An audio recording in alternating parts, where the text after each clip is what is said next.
참포도나무의 비유를 우리 주님이 이제 말씀하시고 계시는데, 이 비유를 통해서 신자와 예수님과의 관계를 설명을 하십니다. 신자와 또 신자 사이에서도 어떻게 관계를 맺어야 되는지를 밝혀주고 계시는데, 17절 말씀에 그 얘기가 기록되어 있죠. 내가 이것을 너희에게 명함은 너희로 서로 사랑하게 하려 함이라. 서로 사랑하면서 지낼 수 있도록 하기 위해서 내가 이 말씀을 너희에게 전한다. 그것은 내가 아버지의 계명 안에서 사랑을 행하듯이 너희도 내 계명 안에서 서로 사랑해라, 이 말씀을 하시는 거죠. 그래서 하나님 사랑 안에 거하면서 서로 사랑하는 것은 새 계명이고, 그 새 계명에 순종할 때 주님의 친구로, 동역자로 영광을 누리고 아름다운 열매를 맺게 된다, 이 얘기를 하시고 있습니다. 근데 이 포도나무라고 하는 것은 보셔서 아시겠지만 겨울에 보면 아주 형편없습니다. 진짜 볼품이 없습니다. 겨울에 포도나무는 그야말로 그 불에 막 태워도 될 것 같은 그런 모양으로, 이 나무 등거리 같은 데다가 이제 요즘엔 포도나무를 이렇게 걸어 가지고 쭉 농장에 가보면 이렇게 포도 열매들을 맺기 전까지는 줄기들이 쭉 이렇게 걸려 있는데, 그 걸려 있는 것이 야, 여기가 포도밭이구나라고 하고 보니까 이게 포도나무구나라는 걸 알게 되지. 물론 이제 그것이 거기에 걸려 있지 않고 그냥 함부로 버려져 있으면 포도나무는 열매를 맺기 전에는 진짜 형편이 없습니다. 볼품 없고요. 근데 우리가 그 플라터스 나무 같은 것은 열매도 없고 아무것도 없지만 그 등거리라든지 아름드리로 이렇게 올라가는 걸 이렇게 보면 굉장히 멋있지 않습니까? 그 청주 이렇게 들어가는 입구를 이렇게 보면 거기 양쪽으로 이렇게 플라타란스 나무가 쫙 심겨져 있어서 영화 같은 데도 자주 나오고 아주 그곳의 명물입니다. 근데 제가 목회하던 곳에 그 권사님하고 이제 막 집사님이 되신 부군이신 분이 계신데, 항상 그분의 자랑은 뭐냐면, 목사님, 제가 청주시청에 근무할 때 제가 말이죠, 제가 농업 임업 계장이었는데 그때 그 나무를 제가 심어서 나는 거 아닙니까? 막 그러면서 그 나무 심은 걸 굉장히 자랑스럽게 생각하셨던 기억이 납니다. 이제 그분이 그 각기병 같은 게 있어가지고 항상 이렇게 누르면 이렇게 안 나오는 거 있지 않습니까? 이 피부가 탄력을 잃어가지고 누르면 안 나오는 그런 병이 있으셨는데, 이 자기 동네가 오창인데 거기서 미꾸라지를 잡았는데, 이 미꾸라지 국을 한 그릇 먹고 나니까 너무 몸이 개운하고 좋으니까 빨리 목사님 먹으러 오라고, 그래서 또 오창으로 그분 때문에 미꾸라지 국을 먹으러 많이 다녔었는데, 그 플라타스 나무 같은 것은 보기가 얼마나 좋은지 몰라요. 그냥 아름드리로 쫙쫙 올라가서 차를 타고 이렇게 지나가다 보면 정말 그 나무숲 터널을 지나가는 것 같은 그런 느낌의 나무숲이 있는데, 이 포도나무는 그런 것도 없어요. 아무것도 없습니다. 정말 줄기만 이렇게 비틀어져 말라져 가지고 거기에 걸려 있는 것 뿐인데, 이게 열매를 맺으면, 플라타나스 나무는 이 열매를 맺을 수가 없고 열매가 있을 수도 없는데, 이 포도나무는 열매를 맺으면 사람들에게 정말 맛있는 포도 열매를 제공하는 거죠. 그러니까 이 나무는 그 열매가 어떤 것이냐에 따라서 사실은 그 가치가 결정되는 거죠. 그래서 오늘 말씀 주님은 우리에게 열매를 맺어라. 그 열매는 뭐냐 하면 두 가지로 저는 정리할 수 있다고 생각하는데, 내 계명 안에 거해라, 나한테 붙어 있어라, 이 얘기죠. 그리고 그렇게 되면 자연스럽게 열매를 맺게 된다라고 하는 얘기입니다. 그러니까 우리가 할 수 있는 일, 해야 되는 일은 한 가지밖에 없습니다. 그냥 예수님이라고 하는 뿌리에, 그 근거에 우리가 붙어 있으면 그걸로 끝입니다. 그러면 열매도 자연히 맺게 되고, 또 우리가 그 사랑 안에 거하면서 계명을 지키는 모양새가 된다라고 하는 거죠. 그래서 9절에서부터 11절까지의 말씀의 내용은 예수님이 내가 아버지 안에 거하는 것 같이 너희도 내 안에 거하고 내가 아버지의 사랑을 행하는 것처럼 너희도 내 사랑을 실천하면서 계명을 지켜라. 이렇게 이야기를 하고 계십니다. 이건 주님과 지속적인 연결 상태를 말하는 것인데, 이 연결은 예수 그리스도께서 아버지께 순종하셨듯이 너희도 나에게 순종하라. 이렇게 삼각관계가 서로 연결되는 모습을 우리에게 보여주시면서 말씀하시고 있는 것이고요. 10절 말씀을 보면 내가 아버지의 계명을 지켜 그의 사랑 안에 거하는 것 같이, 이렇게 말씀하셨어요. 그런데 이스라엘 백성들이 이때까지 아버지의 계명이라고 하는 이 계명은 어떤 계명입니까? 십계명. 그 다음에 그들이 모세로부터 받은 여러 가지 계명들을 이야기하는 것이죠. 그런데 아버지 계명을 지켜 그의 사랑 안에 거하는 것 같이라고 하시면서 주님은 아버지 하나님의 계명을 모세의 계명이라고 말하지 않고 사랑하는 것이라고 아버지의 계명을 재해석하고 있다는 거죠. 그러니까 지금까지 이스라엘 백성들은 아버지의 계명, 하나님의 계명은 모세를 통해서 시내산에서부터 받은 그 많은 계명들인데, 그 계명들은 다 한결같이 지켜야 되는 것들을 이야기하셨는데 사랑 안에 거하는 것이 아버지의 계명이었나?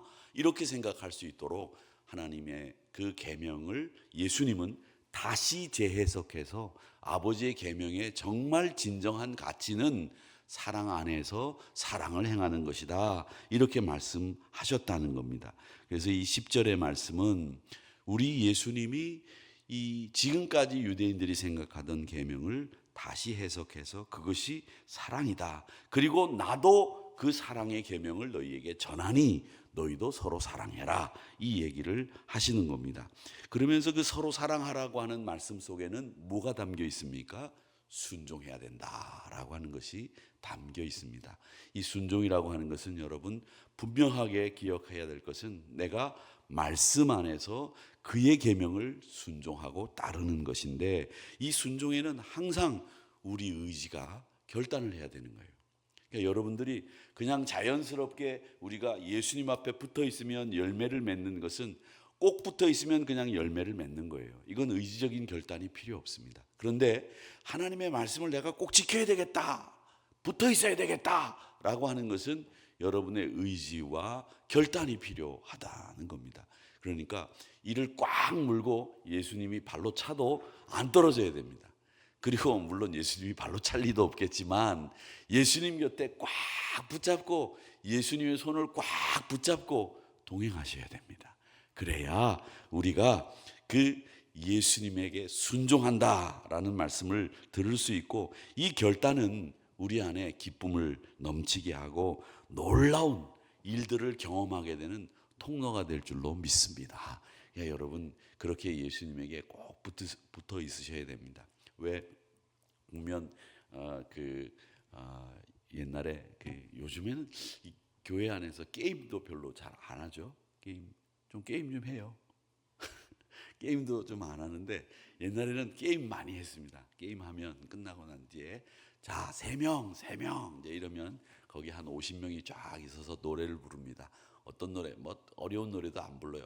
둥글게 둥글게 둥글게 둥글게 이렇게 부르면서 이제 빙글빙글 돌다가 셋 그러면 3명끼리 쫙 뭉치고 그냥 그 3명 안에 못 들어간 사람은 발로 차내죠. 그렇죠? 그러면 저기 나가고 떨어진 사람들은 이제 저쪽으로 이제 떨어지는 겁니다. 그 다음에 이제 한 40명 정도 남았으면 또 둥글게 둥글게 그러면서 이제 5 그러면 이제 한 40명에서 5명이 이제 40명이 5명으로 모이면 딱 떨어지네요. 그죠? 뭐 어디 안 가도 되는데 뭐 그럴 때는 이제 머리를 써서 해야 되죠. 40명 같으면 뭐 한 7명 뭐 아니면 뭐 안 맞는 숫자로 해서 떨어뜨려야 되니까 그렇게 부릅니다. 그러면은 자기가 그 안에 못 들어가면 기아이 붙으려고 그러죠.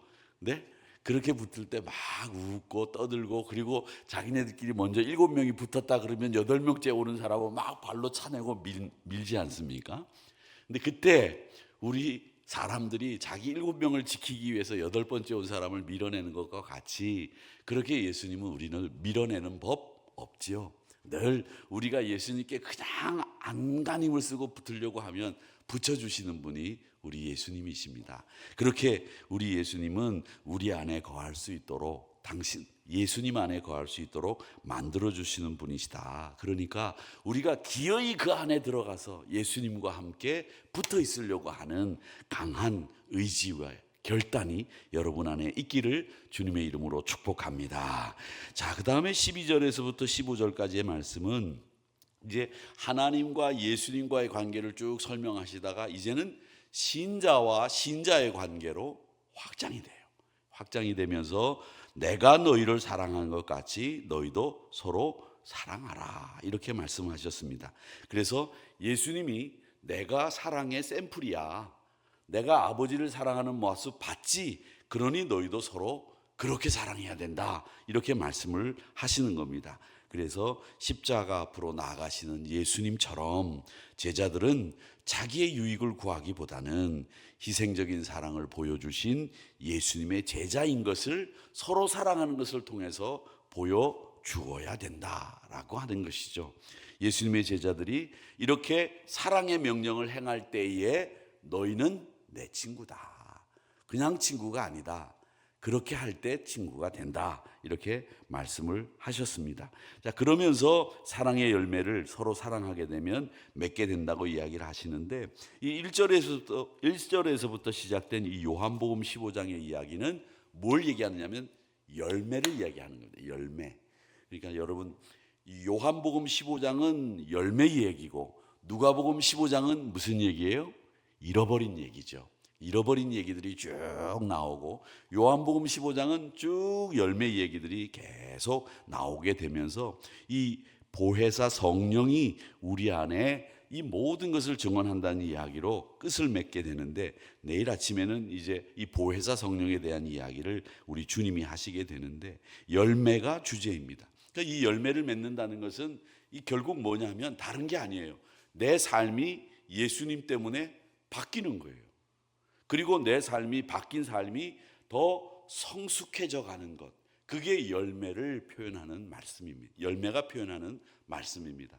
예수 안에서 내가 자꾸 변해가는 거예요. 그동안 가지고 있었던 가치관, 그동안 내가 바라봤던 시각, 이런 것들을 바꾸면서 결국 변화되고 성숙해져 가는 내 삶이 예수님 보시기에는 아름다운 열매다라고 하는 것입니다. 그래서 이 17절 말씀은 이 열매의 끝은 뭐냐? 서로 사랑하는 것이다 라고 하는 이야기를 하시고 있습니다.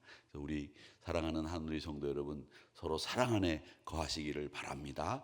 그리고 이제 어떤 교회에서 목사님이 그렇게 얘기했대요. 서로 사랑하는 눈초리로 서로 바라보세요. 그랬는데 대부분 이제 교회 안에 부부가 와서 예배를 드리잖아요. 이렇게 앉아서 우리 교회는 남자 장로님들하고 성도님들은 왼쪽에, 제가 볼 때는 왼쪽에 쫙 앉으시고 여자분들은 오른쪽에 앉으시고, 그 다음에 이제 우리 장로님들 가운데서는 이제 전도하신 분들이 계셔서 전도하시는 분을 데리고 이제 이렇게 다른 데 앉으시기도 하지만 이제 왼쪽에 쫙 앉으시고 또 다른 데 이렇게 쫙 앉으시는데, 다른 교회 같은 데는 또 이 부부가 이렇게 같이 앉는 경우가 많잖아요. 우리도 보면 이렇게 부부가 오시는 분들이 부부가 같이 안 앉아요. 그죠? 부부가 권사님들은 여기 앉으시고 장로님들은 여기 앉으시고, 이제 사이가 너무 좋으시니까 여기서만은 떨어져 앉자, 그런 의미로 이렇게 떨어져 앉으시는 거죠. 그렇죠? 그래서 이제 오늘도 이렇게 보면 장로님은 여기 앉아 계시고 권사님은 여기 앉아 계신데 사이가 너무 좋으시니까 여기서만큼은 좀 이제 떨어져서 앉으시는 건데, 이제 다른 교회는 이렇게 같이 앉아 있는 경우가 있는데 서로 사랑합니다라고 이제 이 설교를 하시고 난데 쳐다보라고 그랬어요. 서로 사랑합니다. 그랬더니 이 장로님 한 분이 부인 권사님한테 서로 사랑합니다, 이렇게 얘기해서 목사님이 보고 깜짝 놀랐다는 거죠. 그런데 왜 부인을 보고 여보 서로 사랑합니다 이렇게 하기가, 이렇게 한국 남자들은 쑥스럽잖아요. 그렇죠, 권사님들? 그러니까 서로 사랑합니다 이렇게 하는 것이 어떻게 보면 우리 한국 남자들의 정서는 더 맞는지도 모르겠어요. 그래서 뭐 그런 말이 있잖아요. 한국 남자들이 집에 와서 하는 말은 세 가지. 밥 먹자, 애들은 자자. 요 세 말밖에 할 줄 아는 게 없다고 그러는데, 그것은 우리 표현의 문제인 거죠. 우리의 마음은 그보다 더 풍성한 사랑의 마음이 있다고 저는 생각합니다.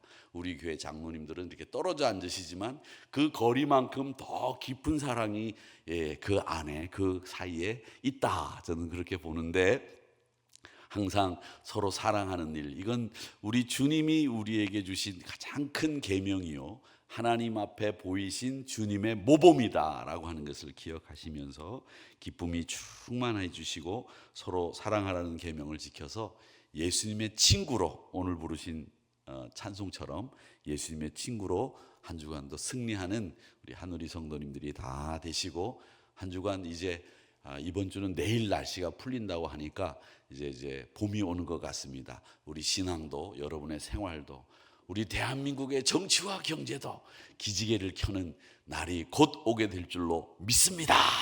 이런 마음으로 한 주간 승리하시기를 축복합니다.